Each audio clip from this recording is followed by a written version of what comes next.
What up for this land fam? I'm having a day of shooting videos, so I'm wearing the same stuff. I want to talk to you today about the Leatherman Arc. Uh, and first off, I'm just going to assume that you're aware of the specs, that you're aware of all of the detail, whatever. If you're watching this video, you've probably watched a bunch of videos because you're trying to figure out, should I spend this exorbitant amount of money on this multi-tool? Disclaimer on that, I did not pay full price for this because Leatherman offers a public servant discount off of their website, and I qualified for it and got it for under 200 bucks, which is nice given that it's like 250 or 60 or whatever it is. So I think I paid like 180 for this guy, which put it into that palatable, reasonable purchase price range for me. So it comes with a bit kit, which is nice, and a sheath, which I think is dumb, because and the reason I think it's dumb for this anything in the free series to come with a sheath is because it's got a pocket clip, and the reason I love this or the free P4 is because I can put it in my pocket. Like, I'm a big guy, I run into stuff all the time. And so a belt sheath is one of those things where if I'm going to use a belt sheath, there are just better things to put in a belt sheath than anything out of with the free series or the Arc. I'll put a Surge on, or I'll put my my Swiss tool on there. Like, those are just, I think, overall better, more useful tools. Especially if I'm going to have to carry a belt sheath. So I just don't bother with the belt sheath. But because this has the pocket clip, because Leatherman offers things like the Free or the Signal or the Arc with the pocket clip, you're able to kind of unencumber yourself from a belt sheath and have an extremely useful tool in your pocket, which is what I love. So coming from that perspective, it's like if you're a belt guy, I would just not bother. Like, for real. If you're a belt sheath guy and you like it, just don't waste your time on the Frees or the Arcs or anything like that.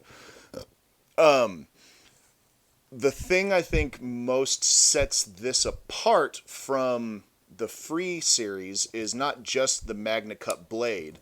We're all pretty familiar with the fact that it has a Magna Cut blade, but I think it definitely has a more intelligent and meaningful tool layout in it than the free P4. There were a lot of elements of the P4 that were phenomenal, but there was kind of things inside that I thought, like, oh, that's dumb, and useless and meaningful, like the file. I use files, like I use them pretty regularly, especially the diamond file. Like, if I'm out gardening and I need to go and prune my little tree, oh look, my shears are dull, I can touch them up real quick, or things like that. That having the diamond file on this is very useful to me. But what I appreciate is from that first grab and the pull out, you're holding it, you've got your knife, the pull out, you dirty sons of bitches. I have access to the knife and the saw immediately, which was not the case on the Free series. The scissors were here. And so I loved having the saw there because as much as I do use the scissors, being able to alternate between saw and knife makes it really useful in a camping setting, an outdoors setting, in a gardening setting. Having them just right there made it super useful to me. And then being able to directly access your bit driver also from that native first grab spot was very useful to me. Going on to the other side, I already mentioned the file. I like having a good file. I don't use it as often as other things, but I use it enough to where it's a requirement for me on a multi-tool. And then scissors, which I use more for trimming my nails than anything else, but is extremely useful. And then you got your flathead driver slash lifter slash bottle cap thing. You can see I'm already missing... I've already lost the miniature bit driver and the awl. There's always controversy over the awl. Pick your flavor. It doesn't have a sewing hole. If you're a crafty person, you could drill one.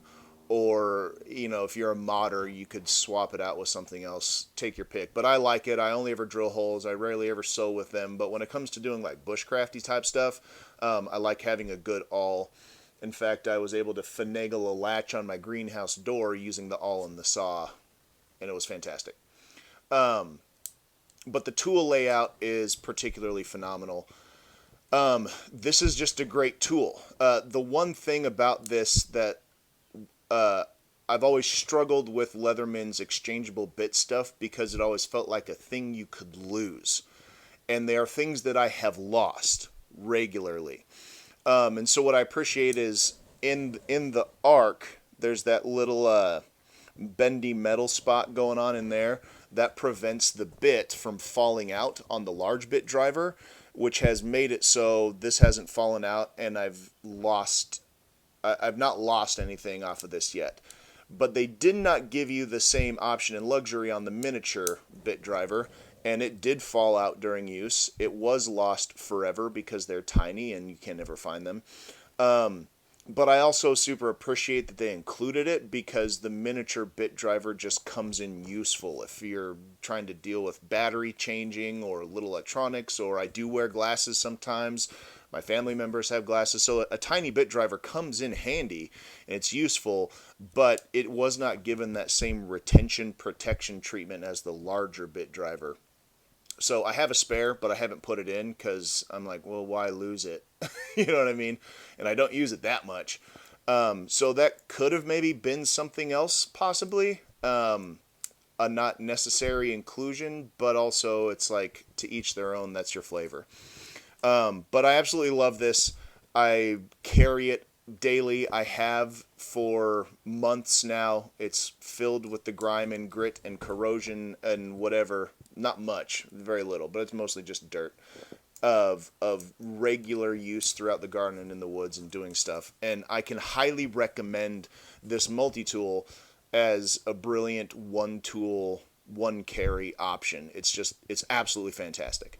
But that price point is a stickler. It does make it a bitter pill to swallow for most and your average person. And had I not been a public servant, I would have never bought this. Had I not gotten that discount, I would have never purchased it. I would have never dropped into the realm of the Arc because it is just so prohibitively expensive.